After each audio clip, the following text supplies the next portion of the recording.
ഇന്നത്തെ വീഡിയോ ഗേൾസിന് ഭയങ്കര ഇൻട്രസ്റ്റിംഗ് ആയിരിക്കും. നമുക്ക് എല്ലാവർക്കും അറിയാവുന്ന പോലെ Erattupetta is a trend setter for clothes around Kottayam district. അപ്പൊ പിന്നെ അതിന് ചേരുന്ന ആക്സസറീസ് എടുക്കാൻ ഒരു ലേഡീസ് സ്റ്റോറും കൂടെ ഉണ്ടായാലോ. So here we are at Sella ladies store. Newly inaugurated store ആയതുകൊണ്ട് തന്നെ ലേഡീസിന്റെ ട്രെൻഡി ഐറ്റംസ് ഇവിടെ ഉണ്ട്. ഞാനിപ്പോ ട്രയൽ ചെയ്ത 2 മാലയും നല്ല ലെഹങ്കാസിന്റെയും നല്ല പാർട്ടി വെയറിന്റെയും കൂടെ മാച്ച് ആയി പോകുന്നതാണ്. നമ്മൾ ഒറ്റ സ്ട്രെച്ചിന് ഇങ്ങോട്ട് വന്ന സ്കിൻ കെയർ ആയിക്കോട്ടെ, bangles, ornaments, makeup, gift items, toys, അങ്ങനെ തുടങ്ങി എല്ലാം ഉണ്ട് ഇവിടെ. ഈ ഒരു ബാംഗിൾ ഉണ്ടല്ലോ, ഇതിന്റെ കറക്റ്റ് പേര് എനിക്കറിയില്ല, പക്ഷെ ഇത് സംഭവം അടിപൊളി. ഏത് ഔട്ട്ഫിറ്റിന്റെ കൂടെ മാച്ച് ആയി പോകും. ആ ഒരു വളയുണ്ടല്ലോ, അതിന്റെ വെറൈറ്റി സാധനങ്ങളുണ്ട്. ഇതൊക്കെ കണ്ടോ, ഞാൻ കണ്ടിട്ട് പോലെ ഇല്ല, ഓൺലൈനിൽ പോലെ കണ്ടിട്ടില്ല. അത്ര അടിപൊളി സാധനങ്ങളാണ്. ആക്സസറീസിന്റെ ഫോട്ടോ കാണിച്ചിട്ട് അങ്ങനെ ഉണ്ടെന്ന് എടുത്തരില്ലേ, അറേഞ്ച് ചെയ്ത്. അതുപോലെ തന്നെ ഗോൾഡ് കവറിംഗ് ഓർണമെന്റ്സും ഉണ്ട്. കുറെ വെറൈറ്റീസ് ഓഫ് അതിന്റെ തന്നെ കളക്ഷൻ ഉണ്ട്. സത്യം പറഞ്ഞാൽ അവിടെ ചെന്നപ്പോ ഇത്രയും കളക്ഷൻസ് ഉണ്ടെന്ന് ഓർത്തില്ല. പക്ഷെ അവിടെ നിന്ന് ഓരോന്ന് എടുത്ത് ഇങ്ങനെ കാണിക്കുന്ന കാണുമ്പോൾ നമുക്ക് ഇത്രയും കളക്ഷൻസ് ഈ കടയിൽ ഉണ്ടെന്ന് മനസ്സിലാവുന്നത്.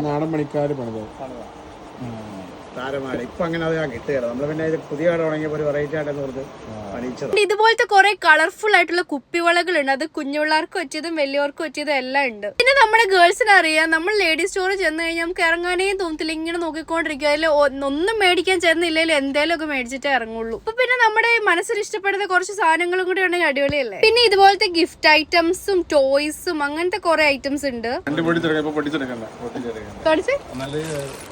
നമ്മളിപ്പോ ഈരാറ്റുപേട്ടയിലെ ഷോപ്പിങ്ങിന് പോകുമ്പോ ആക്സസറീസ് ഒക്കെ പിന്നെ മേടിക്കാന്ന് പറഞ്ഞ് മാറ്റി വെക്കണ്ട, നേരെ ഇങ്ങോട്ട് പോരെ. അടിപൊളി കളക്ഷൻസ് ഉണ്ട്. അപ്പൊ നിങ്ങൾ ഈരാറ്റുപേട്ട വരുമ്പോൾ do visit sella ladies store. And ഇതിന്റെ ലൊക്കേഷൻ വരുന്നത് നൈനാറ് പള്ളി കെട്ടിടത്തിൽ തന്നെയാണ്. അപ്പൊ നിങ്ങൾക്ക് ക്ലിയർലി മനസ്സിലാവാൻ വേണ്ടിയിട്ടാണ് ഞാൻ ഇങ്ങനെ ലൊക്കേഷൻ എടുത്തേക്കുന്നത്. ഓക്കെ, ഈ ബിൽഡിങ്ങിന്റെ അകത്താണ്. അപ്പൊ ഡു വിസിറ്റ്. ഓക്കെ.